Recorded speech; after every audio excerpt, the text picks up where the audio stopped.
नमस्कार। मैं महेश चंद Meena, associate professor भूगोल, बाबू शोभाराम राजकीय कला महाविद्यालय अलवर। सांख्यिकी भूगोल की पिछली कक्षा में हमने समांतर माध्य और माध्यिका के अंतर्गत व्यक्तिगत तथा खंडित श्रेणी का अध्ययन किया था। आज के इस वीडियो में हम सतत श्रेणी में माध्य का मूल्य कैसे ज्ञात किया जाता है उसके बारे में अध्ययन करेंगे। पिछले वीडियो में हमने व्यक्तिगत और खंडित श्रेणी के बारे में बताया कि माध्यिका अर्थात किसी भी समअंक श्रेणी के मध्य का मूल्य को माध्यिका कहा जाता है। माध्यिका ज्ञात करने के लिए व्यक्तिगत और खंडित श्रेणी में सूत्र था m बराबर n+1/2वां पद। सतत श्रेणी में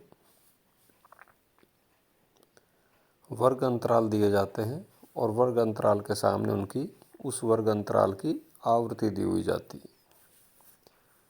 उदाहरण के तौर पर यहाँ पर वार्षिक वर्षा और प्रेक्षण केंद्रों की संख्या दी गई है। वार्षिक वर्षा जो है वो 10-10 के वर्ग अंतराल बनाकर वार्षिक वर्षा को यहाँ पर प्रदर्शित किया गया है और उसके सामने प्रेक्षण केंद्रों की संख्या को आवृत्ति के रूप में दर्शाया गया है। जैसे 0 से 10 की आवृत्ति है 16, 10 से 20 की आवृत्ति 60, 20 से 30 की आवृत्ति 80, 30 से 40 के मध्य में आवृत्ति है 24 और 40 से 50 के मध्य में आवृत्ति दी गई है यहाँ पर 20। तो इन आंकड़ों की सहायता से माध्यिका कैसे ज्ञात की जाती है, इस सवाल को हल करने के लिए सबसे पहले जैसे हमने खंडित श्रेणी में किया था उसी प्रकार से आवृत्ति के सामने एक कॉलम और बनाया जाता है संचयी आवृत्ति का। तो यहाँ पर वर्गांतर हमारे सामने दिए गए हैं और आवृत्ति दी गई है। इसी के बगल में एक अलग से नया कॉलम हमने बनाया है संचयी आवृत्ति का। संचयी आवृत्ति मतलब पिछले वाले जो मूल्य है उसकी आवृत्ति को हम नेक्स्ट मूल्य की जो आवृत्ति है उसमें जोड़ते हो जाते हैं। तो इस प्रकार से संचयी आवृत्ति हमें ज्ञात होती जाती है। संचयी आवृत्ति का योग और आवृत्तियों का योग या यो मानिए संचयी अंतिम जो हमारी संचयी आवृत्ति है वो और आवृत्तियों का कुल योग लगभग नहीं बिल्कुल एग्जैक्टली बराबर रहता है। जैसे यहाँ पर 0 से 10 की आवृत्ति है 16, तो संचयी आवृत्ति भी हुई 16। 10 से 20 की आवृत्ति है 60 और इससे पिछले वाले मूल्य की संचयी आवृत्ति थी 16, तो यहाँ पर संचयी आवृत्ति हो जाएगी 60 + 16 = 76। अगले वाले मूल्य की यानी कि 20 से 30 जो वर्गांतर है उसकी आवृत्ति है 80 और 80 में जो इससे पहले की जो भी आवृत्तियाँ थी उनको दोनों को जोड़ दिया तो 80 + 76 हो गया आपका 156। 30 से 40 का जो वर्गांतर है उसकी आवृत्ति 24। इस 24 में अभी तक की जो आवृत्तियों का योग था 156 उसको जोड़ देते हैं तो संचयी आवृत्ति आ जाती है आपकी 180। और 40 से 50 का जो वर्गांतर है उस वर्गांतर की आवृत्ति है 80 और अभी तक की जितनी भी वर्गांतर थे उन सभी की आवृत्तियों का योग था 180। तो 180 को जोड़ दिया 20 में तो आपकी इस वर्गांतर की संचयी आवृत्ति हो गई 200। दूसरी तरफ सभी आवृत्तियों का अपन योग करते हैं तो यहाँ पर भी n बराबर 200 आता है, जिससे ये प्रमाणित होता है कि संचयी आवृत्तियों की गणना करने में हमसे कहीं पर भी किसी प्रकार की कोई त्रुटि नहीं रही है। तो CF जो लास्ट वर्गांतर है उसका CF अर्थात संचयी आवृत्ति क्यूमुलेटिव फ्रीक्वेंसी वो सभी आवृत्तियों का योग के बिल्कुल समान रहती है। इस गणना के पश्चात हमें सतत श्रेणी में किस प्रकार से माध्यिका को ज्ञात किया जाता है उसके बारे में देखते हैं। तो यहाँ पर m अर्थात माध्यिका है n/2वां पद।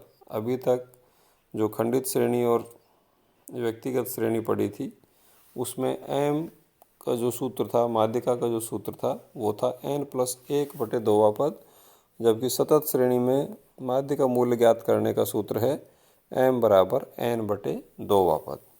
n यहाँ पर n अर्थात आवृत्तियों का योग या अंतिम संचयी आवृत्ति, तो n है 200। 200/2वां पद यानी कि 100वां पद। 100वां पद कहाँ पर आ रहा है आपका?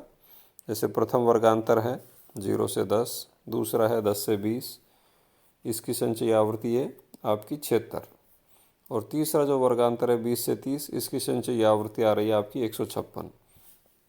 तो 76 से जो 156 तक के मूल्य हैं वो सभी मूल्य आएंगे आपके 20 से 30 वर्गांतर के अंतर्गत। तो जो माध्यिका का जो वर्गांतर है वो है आपका यहाँ पर 20 से 30। 20 से 30 का जो माध्यिका वर्गांतर है, इस माध्यिका वर्गांतर में सूत्र को रखा जाता है। सूत्र है आपका m बराबर L+I/F bracket n/2 minus c। यहाँ पर m अर्थात माध्यिका, L अर्थात जो माध्यिका वर्गांतर था, माध्यिका वर्गांतर कितना रहा आपका 20 से 30, तो इस माध्यिका वर्गांतर की जो निम्न सीमा है उसे L कहा जाता है, लोअर लिमिट। लोअर लिमिट यहाँ पर 20 है, वर्गांतर आपका 20 से 30 है, इसकी लोअर लिमिट हो गई 20, अपर लिमिट हो गई 30, तो लोअर लिमिट अर्थात L बराबर 20। I यहाँ पर है वर्गांतर अर्थात वर्ग इंटरवल, ठीक है। तो जो भी वर्ग का अंतर है, जैसे यहाँ पर सभी वर्गांतर में 10-10 का इंटरवल दिया गया है, 10-10 का अंतर दिया गया है, तो I अर्थात इंटरवल है यहाँ पर 10। F अर्थात जो संबंधित माध्यिका वर्गांतर है उस वर्गांतर की आवृत्ति। इस उदाहरण में यहाँ पर F बराबर 80 आएगी, क्योंकि माध्यिका वर्गांतर 20 से 30 की जो आवृत्ति है वो यहाँ पर 80 दी गई है। इसी प्रकार से n/2, n आपका 200 है, 200/2 माइनस c। c का मतलब यहाँ पर जो माध्यिका वर्गांतर है उससे पिछले वर्गांतर की संचयी आवृत्ति।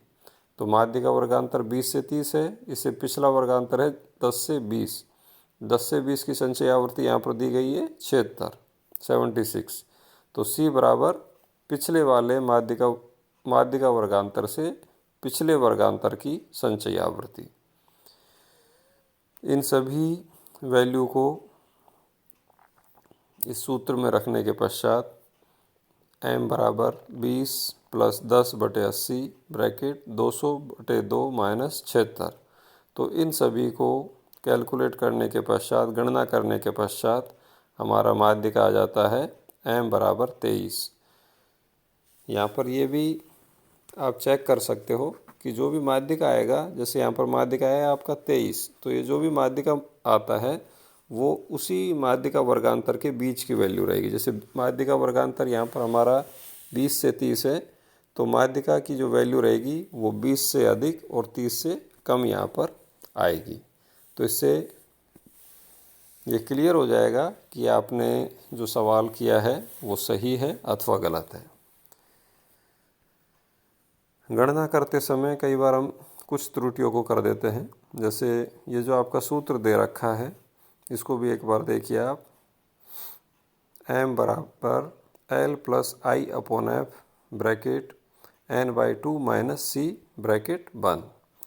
तो जब भी आप गणना करते हो, कई बार कुछ बच्चे करते हैं कि 20 + 10 ये पहले प्लस का कर देंगे, उसके बाद में गुणा कर देते हैं, जैसी उनको सुविधा होती है उस प्रकार से वो कर देते हैं।